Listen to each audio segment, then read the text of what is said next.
An HOA can absolutely impose restrictions on your property without your consent.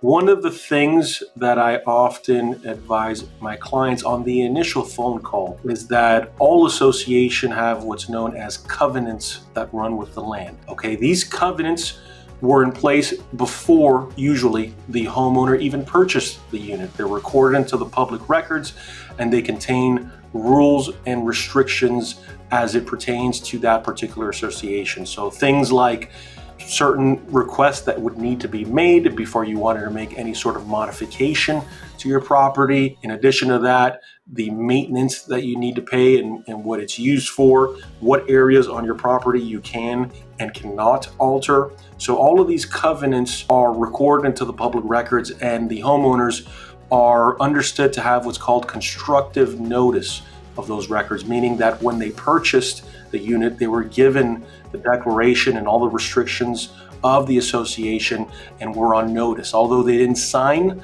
a contract, in essence, it is a contract, and they did consent to all the covenants by purchasing a unit within that association.